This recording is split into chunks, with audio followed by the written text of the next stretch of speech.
अस्सलाम वालेकुम, मेरा नाम डॉक्टर मलिहा अशफाक है।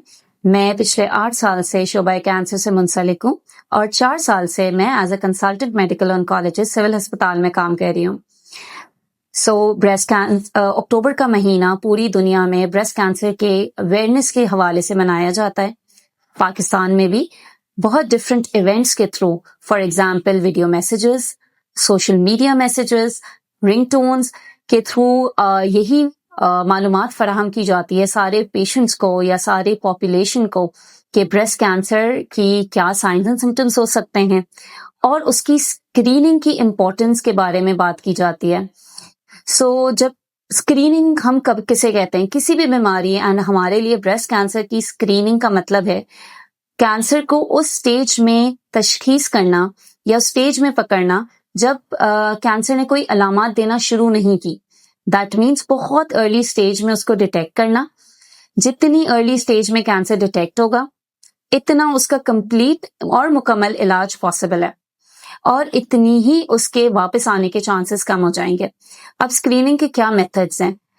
हम इनकरेज करते हैं कि सारी females after the age of 20 years every month छाती का एग्जामिनेशन करें, ब्रेस्ट एग्जामिनेशन जिसको कहा जाता है। बहुत सारी यूट्यूब वीडियोस अवेलेबल हैं इसकी, 15 से 20 मिनट मैक्सिमम लगते हैं।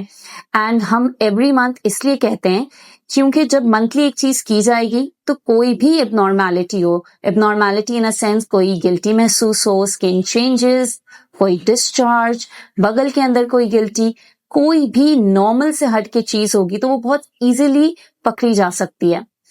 सेकेंड मेथड ऑफ स्क्रीनिंग जो सबसे इंपॉर्टेंट है वो ये है कि 40 इयर्स के बाद एवरी फीमेल को साल में एक दफा स्क्रीनिंग मेमोग्राफी करानी चाहिए। इन सिंपल वर्ड्स, मेमोग्राफी जो है वो छाती का एक्सरे होता है। मेमोग्राफी से वो कैंसर्स पकड़े जा सकते हैं या उनकी तशखीस की जा सकती है जिन्होंने अभी फिलहाल अलामत देना शुरू नहीं की। दैट मीन्स वही वाली बात कि हम अर्ली स्टेज पे डिटेक्ट कर सकते हैं।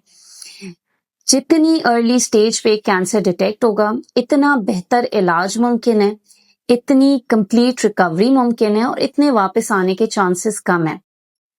तो अभी तक तो हमने स्क्रीनिंग के बारे में बात की जिसके अंदर हमने सेल्फ एग्जामिनेशन और मेमोग्राफी की बात की। अब आते हैं कि अगर कोई गिल्टी महसूस हो जाती है अल्ट्रासाउंड और मेमोग्राफी पे वो बायरेट्स, हायर बायरेट्स आता है, दैट मीन्स कि वो सस्पिशियस गिल्टी होती है। तो फर्स्ट स्टेप है कि उसकी बायोप्सी कराएं। अब बायोप्सी को लेके बहुत सारी मिथ्स हैं। हमारे पास काफी एवरीडे पेशेंट्स आते हैं जो ये कहते हैं कि बायोप्सी नहीं करानी चाहिए, बायोप्सी से बीमारी बढ़ जाती है, मेटल टच होगा तो बढ़ जाएगी बीमारी। तो ये तमाम मिथ्स हैं, इसमें कोई सच्चाई नहीं है। एंड ब्रेस्ट कैंसर का इलाज उसी वक्त शुरू हो सकता है जब हमारे पास बायोप्सी रिपोर्ट हाथ में होगी। Biopsy is the first step. Biopsy के बगैर इलाज मुमकिन नहीं है और बायोप्सी जितनी जल्द हो सके इतनी करानी चाहिए सो दैट इलाज स्टार्ट कर सकें। दूसरा, मैं एक और पॉइंट रेज करूंगी कि काफी पेशेंट्स हैं जो हमारे पास आके कहते हैं कि हमारे पास फाइनेंसेस नहीं थे इसीलिए हमने ट्रीटमेंट स्टार्ट नहीं कराया। फिलहाल कराची में there are multiple options available in terms of public institutes, in terms of welfare organizations, in terms of donations, जिसकी मदद से हम फ्री ऑफ कॉस्ट इलाज कर सकते हैं। पब्लिक इंस्टीट्यूट्स में तो फ्री ऑफ कॉस्ट दवाइयां अवेलेबल हैं, इलाज हो सकता है। इम्पॉर्टेंट बात यह है कि पेशेंट को हमारे पास आना है। जितनी जल्दी आप अपने डॉक्टर के पास जाएंगे इतनी जल्दी इलाज शुरू हो सकेगा। इसीलिए मैं इंकरेज करूंगी थ्रू दिस वीडियो मैसेज कि हर फीमेल को अपने लिए थोड़ा सा टाइम निकालना चाहिए। 15-20 मिनट्स तो ज्यादा नहीं है।